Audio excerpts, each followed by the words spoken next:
Hello नमस्कार दोस्तों। स्वागत है आपका लर्न विद सुजीत में। आज है 20 मई और आज के जितने भी इम्पोर्टेंट करंट अफेयर्स बनते हैं हम इस वीडियो में डिस्कस करेंगे। सो वीडियो को बिना स्किप किए पूरा जरूर देखिएगा। चलिए फिर शुरू करते हैं आज का वीडियो। आज का पहला क्वेश्चन है, भारतीय वायुसेना की पहली महिला क्वालिफाइड फ्लाइंग इंस्ट्रक्टर कौन बनी है? इसका सही आंसर होगा ऑप्शन बी, सानिया। सानिया अभी हाल ही में भारतीय वायुसेना की पहली महिला क्वालिफाइड फ्लाइंग इंस्ट्रक्टर बनी है। बात करें इंडियन एयरफोर्स की तो अभी इसके वर्तमान प्रमुख अमरप्रीत सिंह हैं और इंडियन एयरफोर्स की स्थापना 8 अक्टूबर 1932 को की गई थी।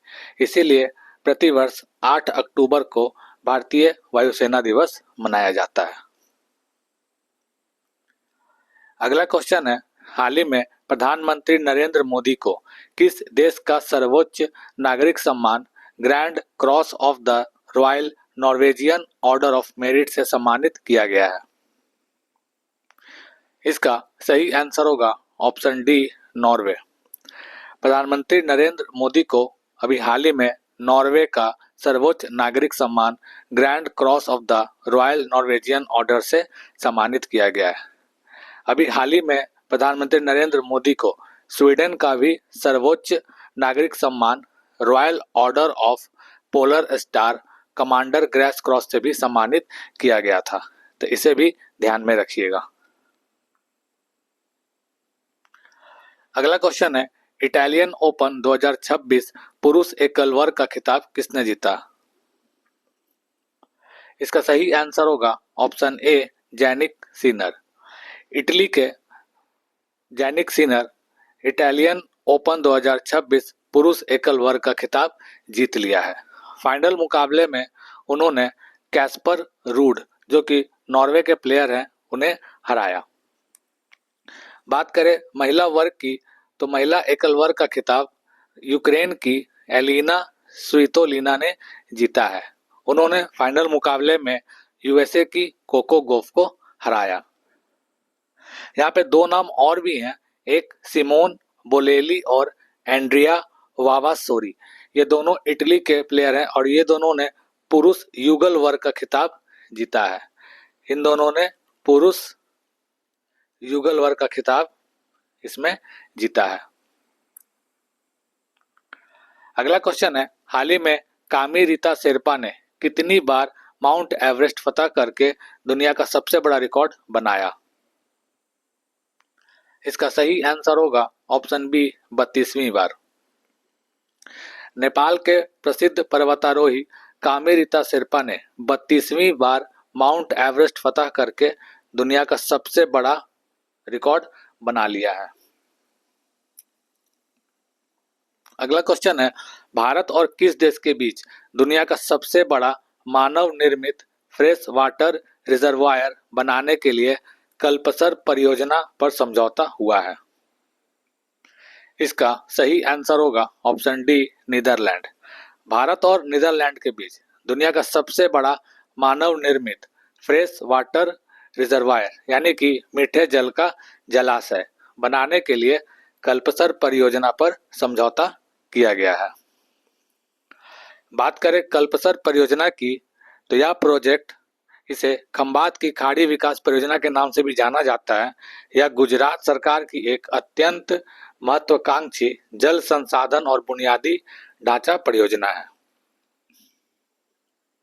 इस परियोजना का मुख्य उद्देश्य खंबात की खाड़ी के पार भरूच और भावनगर के बीच लगभग 30 किलोमीटर लंबा बांध बनाकर दुनिया का सबसे बड़ा मीठे पानी का तटीय जलाशय बनाना है।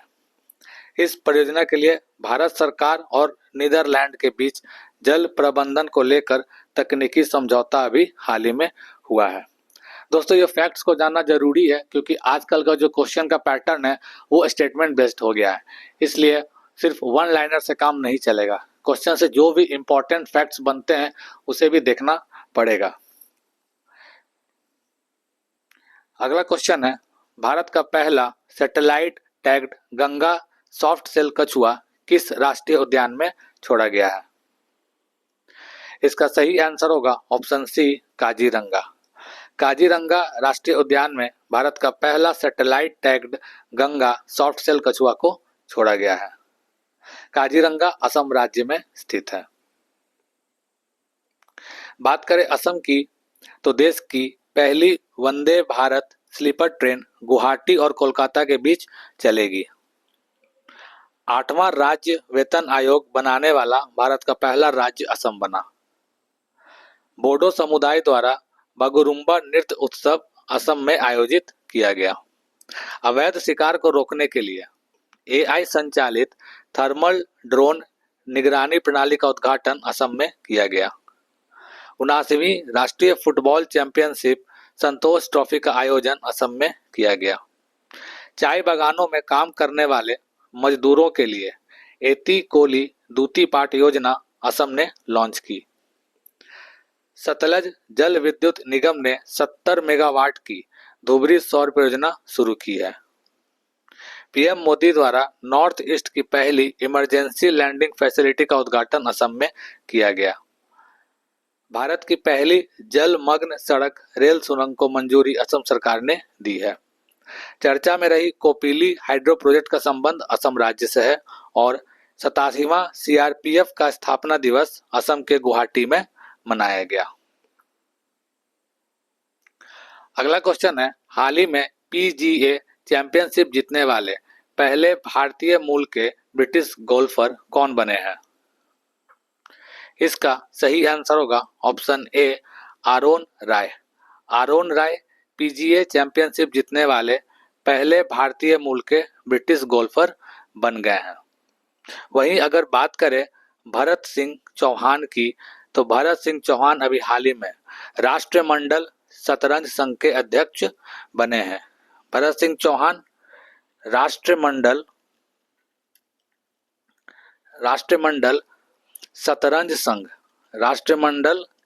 शतरंज संघ के अध्यक्ष बने हैं। वहीं बात करें हरेश कुमार की, तो हरेश कुमार अभी भारतीय पुरुष तीरंदाजी टीम के कोच नियुक्त किए गए हैं। हरेश कुमार भारतीय पुरुष तीरंदाजी टीम के कोच नियुक्त किए गए हैं। वहीं अरविंद कुमार की अगर बात करें, तो अभी हाल ही में सुप्रीम कोर्ट ने पूरे देश में कोर्ट के इंफ्रास्ट्रक्चर को बेहतर बनाने के लिए अरविंद कुमार की अध्यक्षता में एक पैनल का गठन किया है। तो इन तीनों के नाम को भी ध्यान में रखिएगा। अगला क्वेश्चन है, यूआईडीएआई यानी unique identification authority of India का मुख्य कार्यकारी अधिकारी किसे नियुक्त किया गया है? इसका सही आंसर होगा ऑप्शन सी, सौरभ विजय। सौरभ विजय को unique identification authority of India का मुख्य कार्यकारी अधिकारी अभी हाल ही में नियुक्त किया गया है। वहीं अगर बात करें आर मुकुंदन की, तो आर मुकुंदन को कॉन्फेडरेशन ऑफ इंडियन इंडस्ट्री यानी कि सीआईआई का अध्यक्ष नियुक्त किया गया है। आर मुकुंदन को सीआईआई का अध्यक्ष नियुक्त किया गया है। वहीं मनोज अग्रवाल अभी हाल ही में पश्चिम बंगाल के मुख्य सचिव बने हैं। मनोज अग्रवाल पश्चिम बंगाल के मुख्य सचिव बने हैं। और अशोक कुमार पांडा की अगर बात करें, तो steel authority of India limited के अध्यक्ष और प्रबंध निदेशक नियुक्त किए गए हैं अशोक कुमार पांडा। यूआईडीएआई की बात करें, तो यह भारत सरकार की एक वैधानिक एजेंसी है। ध्यान रखिएगा, यह एक वैधानिक एजेंसी है, ना कि संवैधानिक। यह भी प्रश्न एग्जाम में पूछा जाता है। तो यूआईडीएआई यह भारत सरकार की एक वैधानिक एजेंसी है जो देश के सभी नागरिकों और निवासियों को आधार नाम की एक विशिष्ट 12 अंकीय, कितना अंकीय, 12 अंकीय पहचान संख्या जारी करती है। इसकी स्थापना 28 जनवरी 2009 को की गई है। यह इलेक्ट्रॉनिक्स और सूचना प्रौद्योगिकी मंत्रालय यानी कि मिटी के अंतर्गत आता है और इसका मुख्यालय नई दिल्ली में स्थित है। अगला क्वेश्चन है, ऑपरेशन अंतिम प्रहार के तहत किस राज्य के गढ़चिरौली को नक्सल मुक्त घोषित किया गया है? इसका सही आंसर होगा ऑप्शन डी, महाराष्ट्र। महाराष्ट्र के गढ़चिरौली को अभी हाल ही में ऑपरेशन अंतिम प्रहार के तहत नक्सल मुक्त घोषित किया गया है। बात करें महाराष्ट्र की तो अभी जियोलॉजिकल सर्वे ऑफ इंडिया ने महाराष्ट्र के कालिंजर किले के इलाके को राष्ट्रीय भू विरासत स्थल घोषित कर दिया है। महाराष्ट्र के पुणे में संयुक्त सैन्य नागरिक संलयन अभ्यास साझा शक्ति आयोजित की गई है। नीति आयोग के निर्यात तैयारी सूचकांक 2024 में महाराष्ट्र शीर्ष स्थान पर रहा। महाराष्ट्र के डिप्टी मुख्यमंत्री अजीत पवार का अभी हाल ही में विमान दुर्घटना में निधन हो गया। गणतंत्र दिवस 2026 की झांकियों में महाराष्ट्र की झांकी ने प्रथम स्थान हासिल किया है। भारत की पहली म्यूजिकल रोड का अनावरण मुंबई में किया गया। अर्थ शॉर्ट प्राइज 2026 की मेजबानी मुंबई करेगा।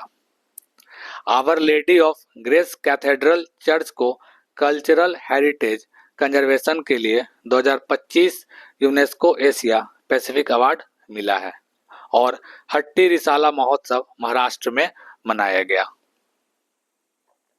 आज का अंतिम प्रश्न है, एशियाई भारोत्तोलन चैंपियनशिप 2026 में भारत ने कुल कितने पदक जीते?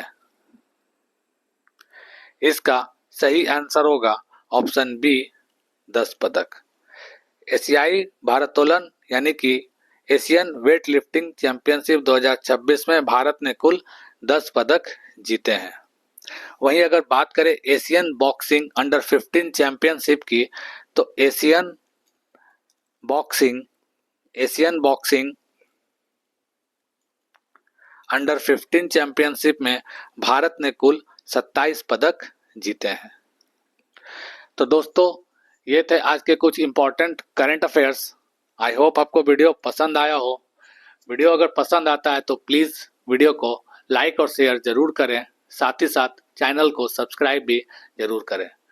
मिलते हैं कल सुबह 7:30 बजे कुछ और नए और इम्पॉर्टेंट करंट अफेयर्स के साथ।